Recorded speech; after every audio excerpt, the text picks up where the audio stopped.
नमस्कार. संकल्प career academy Darwha येथील भालेराव सरांच्या नोट्समधून आज आपण महाराष्ट्राच्या औद्योगिक जडणघडणीचा एक सविस्तर आढावा घेणार आहोत. म्हणजे राज्याच्या अर्थव्यवस्थेला आकार देणाऱ्या पारंपरिक उद्योगांपासून ते आजच्या ज्ञान आधारित अर्थव्यवस्थेपर्यंतचा हा सगळा प्रवास आपण उलगडणार आहोत. हो. चला तर मग सुरुवात करूया त्या उद्योगापासून ज्याने मुंबईला तिची ओळख दिली, महाराष्ट्राच्या औद्योगिक क्रांतीचा पाया रचला, तो म्हणजे कापड उद्योग. अगदी. मुंबई आणि कापड उद्योग हे एक अतूट नातं आहे. हो ना, पण मुंबईचं या उद्योगाचं केंद्र का बनली? म्हणजे यामागे काही खास कारणं असतील, बरोबर? हो, नक्कीच. यामागे सगळ्यात मोठं आणि महत्त्वाचं कारण होतं मुंबईचं दमट हवामान. अच्छा, हवामान. हो, सुती धागा बनवताना तो तुटू नये यासाठी हवेत दमटपणा लागतो. आणि मुंबईच्या हवेत तो नैसर्गिकरित्या होता, त्यामुळे उत्पादन सोपं व्हायचं. आणि इतर गोष्टी? अर्थात, मुंबई एक नैसर्गिक बंदर आहे, त्यामुळे कापूस आयात करणं आणि तयार कापड निर्यात करणं हे दोन्ही खूप सोपं होतं. म्हणजे वाहतुकीची सोय झाली. बरोबर. याला जोड मिळाली ती म्हणजे वीज, भांडवल आणि मजूर. हे सगळं तिथे सहज उपलब्ध झालं.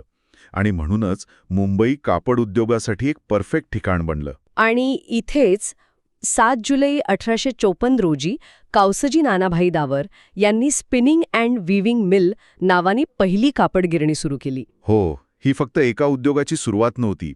ही एका औद्योगिक युगाची एक प्रकारे नांदी होती.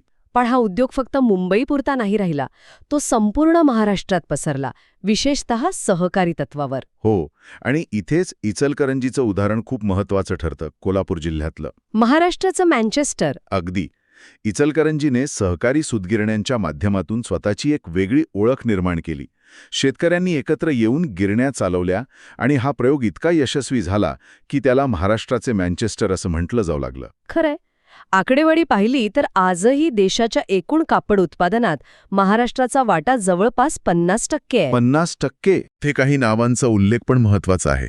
जसं मुंबईला तिच्या ऐतिहासिक महत्वामुळे भारताचे कॉटनोपॉलिस म्हणतात. अच्छा.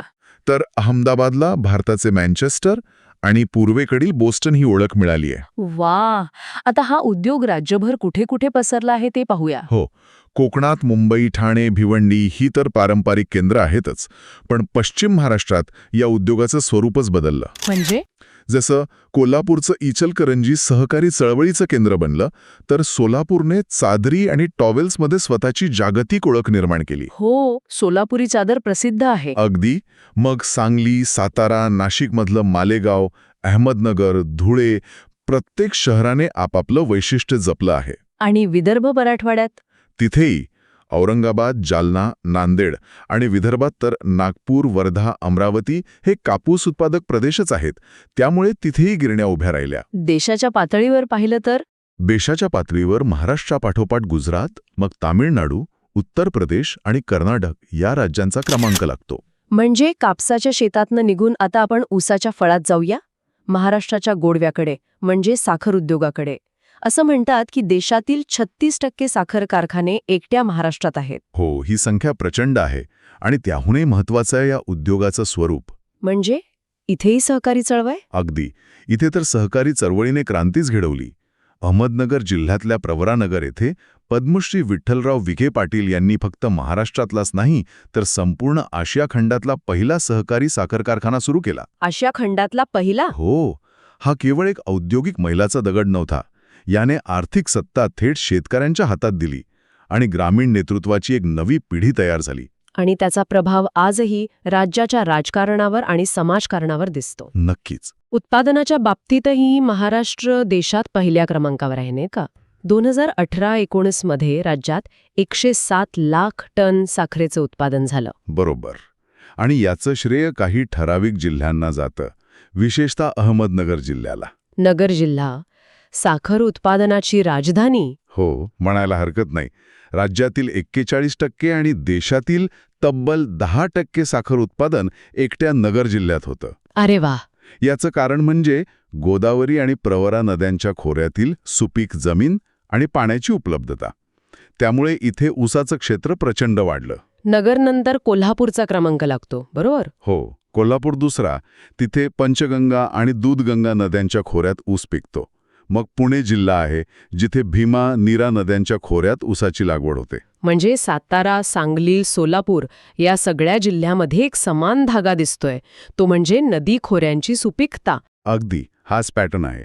नाशिकमध्ये निफाड, पिंपळगाव, साताऱ्यात फलटण, सांगलीत इस्लामपूर, सोलापूरमध्ये माळीनगर, जिथे जिथे नदी खोऱ्यांची देणगी आहे तिथे तिथे साखर कारखाने उभे राहिले. आता आपण शेतीशी संबंधित उद्योगांकडून थोडं मूलभूत उद्योगांकडे वळूया, म्हणजे रसायन उद्योग. हो, एक महत्वाचा उद्योग. भारतातील एकूण रसायन उत्पादनापैकी जवळपास 50% उत्पादन महाराष्ट्रात होतं. पण मला वाटतं उत्पादनात गुजरातचा पहिला क्रमांक आहे. बरोबर. उत्पादनात गुजरात पहिला आहे आणि आपला दुसरा.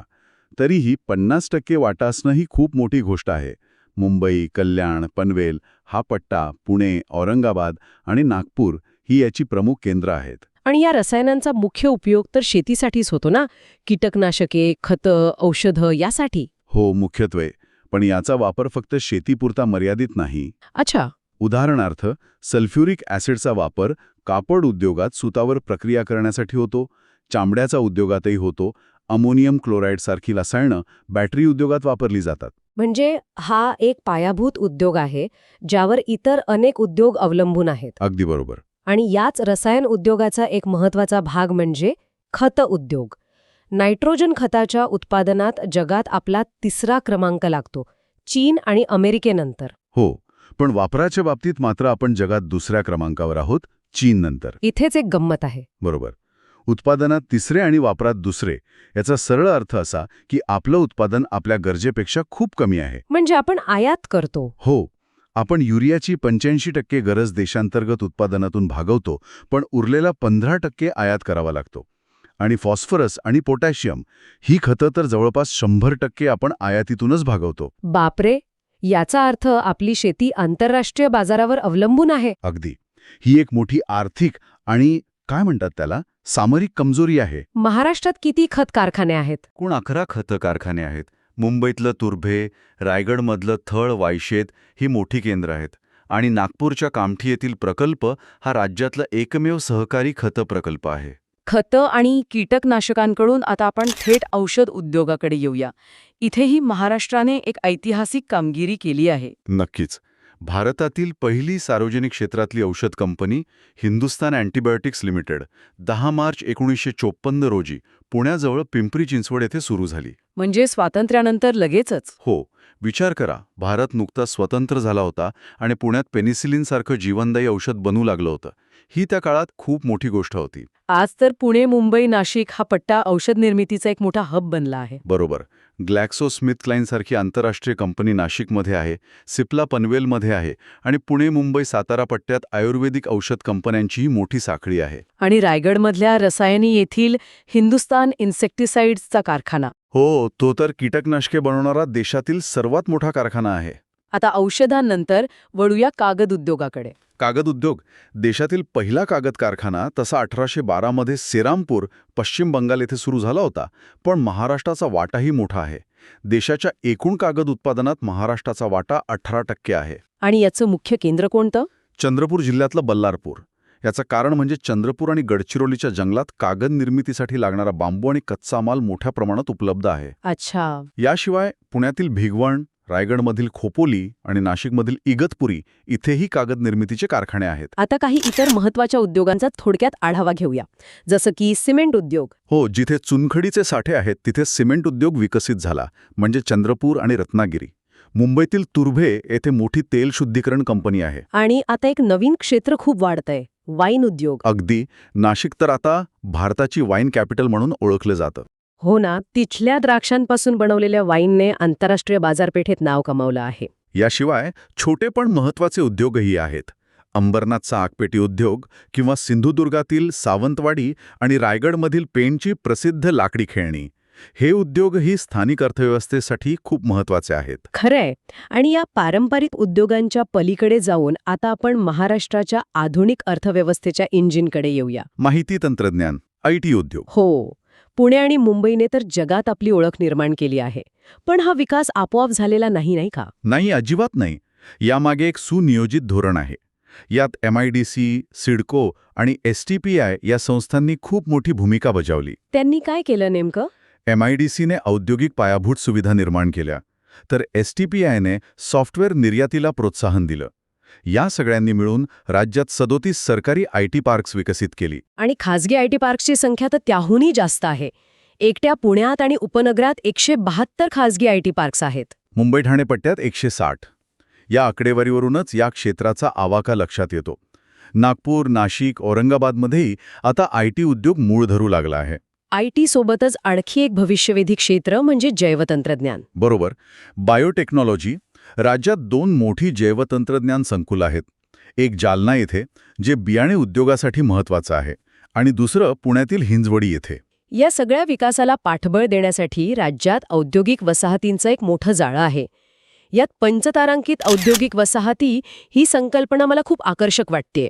हो, या विशेष दर्जा असलेल्या आणि अत्याधुनिक सोयीसुविधांनी युक्त अशा वसाहती आहेत. यात कोणकोणत्या वसाहती येतात? नागपूर जवळची बुटीबोरी ही तर आशिया खंडातली सर्वात मोठी औद्योगिक वसाहत मानली जाते. आशिया खंडातली सर्वात मोठी ची आहे. औरंगाबादमधील शेंद्रा ही देशातील पहिली पंचतारांकित वसाहत ठरली. अच्छा. याशिवाय कोल्हापुरातील हातकणंगले आणि रायगडमधील रोहा यांचाही यात समावेश आहे. आणि या संपूर्ण औद्योगिक विकासाच्या मागे काही सरकारी महामंडळं उभी आहेत. त्यांचा उल्लेख केल्याशिवाय ही चर्चा अपूर्ण राहील. अगदी. ही महामंडळं म्हणजे राज्याच्या औद्योगिक प्रगतीचे आधारस्तंभ आहेत. जसं की MIDC? हो, महाराष्ट्र औद्योगिक विकास महामंडळ 1962 मध्ये स्थापना झाली. राज्यभर औद्योगिक वसाहती निर्माण करणं हे त्यांचं मुख्य काम. आणि SICOM? महाराष्ट्र राज्य औद्योगिक व गुंतवणूक महामंडळ. ते 1966 मध्ये स्थापन झालं. ते मोठ्या गुंतवणुकीला आकर्षित करण्याचं काम करतं. म्हणजे मोठे उद्योग आणण्याचं काम. बरोबर. याशिवाय लघु उद्योगांसाठी MSSIDC, वित्तपुरवठ्यासाठी MSFC आणि ग्रामीण उद्योगांसाठी खादी आणि ग्रामोद्योग मंडळ, या सगळ्यांनी मिळून महाराष्ट्राच्या औद्योगिक विकासाला एक चौकट आणि दिशा दिली आहे. तर आज आपण महाराष्ट्राच्या औद्योगिक नकाशावरून एक खूप सविस्तर प्रवास केला. कापूस आणि साखरेच्या पारंपरिक उद्योगांपासून ते IT आणि बायोटेक्नॉलॉजीच्या आधुनिक क्षेत्रांपर्यंत प्रत्येक टप्प्यावर महाराष्ट्राने कशी प्रगती केली हे आपण समजून घेतलं. यातून एक गोष्ट स्पष्ट होते की महाराष्ट्राच्या औद्योगिक विकासात नैसर्गिक साधन संपत्ती म्हणजे सुपीक जमीन किंवा दमट हवामान आणि त्याचबरोबर धोरणात्मक निर्णय या दोन्हींचा किती मोठा आणि संतुलित वाटा आहे. हो, सहकारी चळवळीला प्रोत्साहन देणं असेल किंवा MIDC सारख्या संस्थांची स्थापना असेल, दोन्ही गोष्टी तितक्याच महत्त्वाच्या ठरल्या. बरोबर. जाता जाता एक विचार करण्यासारखा मुद्दा. आपण पाहिलं की महाराष्ट्रात शेती आधारित उद्योग जसे की साखर आणि वाईन आणि दुसरीकडे ज्ञानाधारित उद्योग म्हणजे IT हे दोन्ही वेगाने वाढत आहेत. येत्या काळात या 2 टोकांच्या उद्योगांमध्ये काहीतरी समन्वय साधला जाऊ शकतो का? म्हणजे ॲग्रीटेकच्या माध्यमातून शेतीमध्ये तंत्रज्ञानाचा वापर वाढवून या दोन्ही क्षेत्रांना एकत्र आणणं हे महाराष्ट्राच्या आर्थिक भविष्याला एक नवी दिशा देऊ शकेल का? यावर विचार करायला नक्कीच वाव आहे.